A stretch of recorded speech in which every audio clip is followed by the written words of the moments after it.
don't know how many of you have played the Dragon Quest series, but those, I believe, have a pretty decent reputation for being a bit of a grind fest. Like, if you don't grind, you're gonna have a very, very bad time.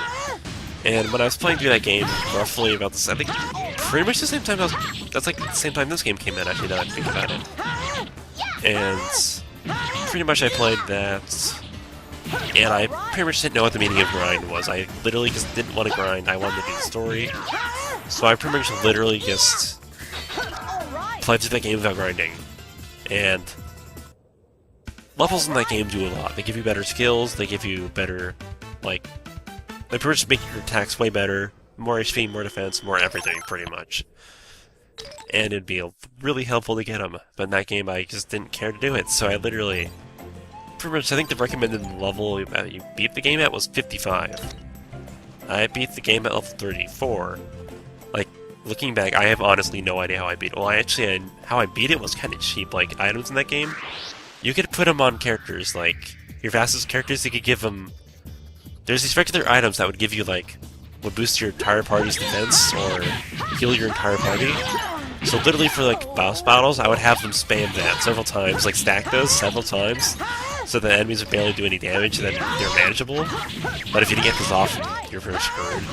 It's kind of frustrating. That any of those characters died, you're pretty much out of buffs, so it's really just ridiculous how much... I guess they just put a lot of strategy into that, which I didn't really realize at the time. But also, in that game, there's like a stats menu you could go to, and when we went to the stats menu, pretty much one of the characters would pop up on the screen and tell you how they think you're doing or how you're progressing. And basically, one of the characters told me was like, "Wow, you're a mini Titan. You beat the game extremely, like, pretty much like under-leveled. I'm really impressed with you." And at the time I was like, really? It wasn't that bad. And then I looked up guides online and it's like, you should be at least level 55 before starting this fight, otherwise you probably won't win. And I was like, oh. I'm good at this game, apparently. And I totally just, like... Of course, this boss battle took me forever, I mean... Oh, dear lord. Which brings me to another topic, long boss battles. I don't know how many of you played Radiata 3, which is another game I believe is a bit of a grind fest, which I didn't grind in. So literally, I got to the final boss of that game, and it took me frickin' forever. Like, that was literally the longest boss battle of my life. It was ridiculously long. We're talking 45 to 50 minutes of this one boss battle. Oh my gosh, that boss battle was ridiculous. It was just, ugh. That's even a game I don't know why I really finished it, because I really did not like it. I was a big fan of the first Grandia. I've heard Grandia 2 is good. I haven't actually got around to playing it. I should probably see if I can borrow it from a friend and maybe blind let's play it or something at some point in the future. So I feel like that'd be a good game to blind let's play, but we'll see. And then, once I heard that Grandia 2 is good and Grandia Extreme came out, I was like, oh, I should get Grandia Extreme also. It sounds like a great game. And I got it. And it was fun for the first 4 dungeons, and then you get to a point in the storyline and it's like, oh hey, we were too lazy to make new dungeons, so you get to run through the same 4 again, but they're harder. And I was just like, no. And then I pretty much stopped playing it. And that game also suffered something from the original Grandia didn't suffer from, was that the original Grandia has pretty much set characters that join your party. You've, like, no control over who's in your party at what time. Basically, that game, they gave you, like, 10 characters to choose from, and you could arrange them however you wanted. And like any game that does that, pretty much all the characters have under characterization, so none of them really are all that special. I mean, there are a few in that game, of course, I liked, but none of them were really amazing or anything. They're kind of just there. Anyways, Borgan dAIzo is over this way. Yeah, it's right through here. And this is technically this new region, this Ocho region, but it's pretty much this giant hole. Of course, don't overlook like I usually wait. Oh no, you have to walk across this little bridge first. My bad. You know, this really kind of apparently land-filled bridge that was here already. There's no way of getting around that, so. Yeah, right in the back. And I believe I was ranting about Grandia Extreme. Pretty much at that point I had given up on the game after they reintroduced the... And of course there's a pig statue out here, in case we haven't come out here before, but... I really didn't care to. I could warp back there right now, but I really don't feel like it. I mean, actually, it's about... I've gotten about 5,000 since I got out here, so I don't think I'll actually be able to get enough very fast. If you want to go into the dungeon down there, you take this rope, which is really easy to overlook. But there are actually a couple treasures just over here we can grab before doing that, and I believe one of these rocks is an item. Yeah, there we go. Nothing amazing, but it helps, I guess.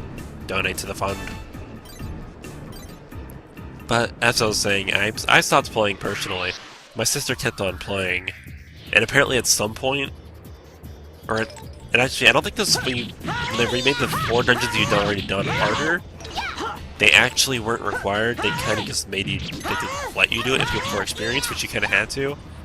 And then they introduced, like, I think it was the final dungeon or something close to it. But it was pretty much just, like, freaking ridiculously long dungeon. Now, when my sister got to the floor 24, then died. Well, suffice to say, we never played that game again, because if you go 24 floors down a dungeon, which takes about 5 minutes per floor, with no save points, you're bound to get pissed off. So, yeah. Then Radiata 3 came out, I guess a few years later, and then I wasn't gonna get it, and then my friend was like, oh yeah, the beginning's really good, I'm liking it so far, and it looks like they've fixed the whole no characterization problem, I think you would love it. So I was like, oh cool, a new Radiata game I would love, so I bought it.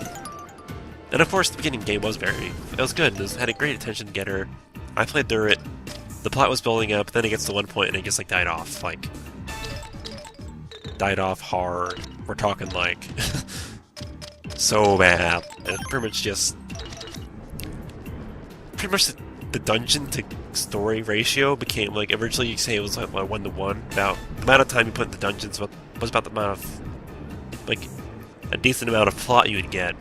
It became like you put like 10 hours in a dungeon for a really crappy piece of plot, and it was like it was not worth it. And then for some reason I kept playing the game. Like I guess I don't know. Apparently I can play any game I want to. Like really bad. Where did he go? I'm not complaining, but pretty much then you had to grind in that game, and the dungeons are freaking long. And then to make things better, to reward you for getting farther in the game, I won't go into details, but pretty much they make you go into this realm of emotionless people. It's literally the point of this realm is to be bland and boring and emotionless. So literally, it is the most boring place on the face of the planet. Anyways, I'm probably going to run through this place as fast as possible. Just about every enemy in this place is a Blood Orc, which is great, because I really need that Blood Orc Ward, which I have yet to get. But it's also a bit annoying considering how, if you're not careful, they will keep ducking you over and over again if you don't guard at nice times. So, like, don't be like me and mash the circle button whenever you want to do something, otherwise these battles take way longer than they have to. Though for grinding, there's better places to grind, such as Radiata. South of Radiata is probably the best place to grind at this point. These enemies give you a little bit too much trouble for the amount of experience they give you. I find the enemies are easier and they give about... I believe they give more experience, they might give a little bit less. But for the amount of time that goes into battles, it gets faster and more efficient. But of course these battles can go a lot easier if you're smart. Guard at the right times. And run in circles, because running in circles is completely ridiculously overpowered in this game. Well, that was no trouble at all, wasn't it? Oh, there's my blood report. Thank God. I was worried I wasn't gonna get that. Whew. Anyways, there's gonna be an item we're gonna want to get while we're here, and I apologize if I say anyways too fast. It might sound like a different language, because when I edit it, I never really think about it, but I do have a tendency to talk very, very fast. Oh yeah, these definitely don't give enough experience to really be grind-worthy. I guess it's decent for while you're here, but there are definitely better places to grind, such as South of Radiata. That's pretty much the best place I can think about. Algendar's I don't believe was bad. I still haven't really checked on that much. I'm a fanboy of South Radiata, apparently. That's where I go for what grinding needs. Anyways, I don't think I actually came this way the first time. There's probably just to be an item down here. If not, I'm going to be kind of worried. Or not worried, but I'll have to go back and show something else off. Yeah, there's nothing down here. And of course, I don't really get why the Blood Orcs are living in a place with like all this goo and crap used everywhere. I mean, the bones make sense, or the stalagmites I'm climbing, I guess. They kind of look like human spines to me, but that's just me. My mind has a tendency to go there, apparently. Out here, there's an Eye on the God. Plus the battle, which I get into before getting the treasure chest. That's cool, too. And let's see if the treasure chest was worth it. Revival Stone. Oh, I guess, yeah, why not? So I guess I really can't call this a 100. I probably should have clarified that 100% earlier. 100%. Whatever. Let's not finish that thought because I can't talk tonight. Sorry about that, and here's a right in the battle. Noda. And I'm back. Sorry about that. Anyways, I believe we find another item down around here somewhere. No. Was I wrong? I probably was. But at least I got the experience, so that's all that matters. Because I've been really kind of bad about, you know, leveling, as I just went on a huge rant about. So hopefully, yeah. And I'm sorry if, like, kind of like some of the commentary I've done so far has been kind of off topic. I don't know how many of you actually care about that, and I'm sorry if I say out too much, because apparently I can't control my ink powers. And the Rock Axe is actually weaker than I have. It's actually weaker than Behemoth, which I already had, so they both do the same thing, so the Rock Axe is literally just worse version of Behemoth, so if you've been following my guide, you probably won't be needing that. So these things out for some diggles. Which, you know, on second thought, I could probably sell my crap and just get that one armor that way. So I have a plan. Maybe that'll work, maybe it won't. Especially considering one of the characters we have yet to get is pretty much getting a gambling deal when... Yeah, I don't know how many RPGs you guys have played with character recruitment, but I can guarantee you virtually every single game has at least one character where you have to gamble with really bad odds. It's just really... The odds in this game aren't as bad as other games, say Suikoden 3.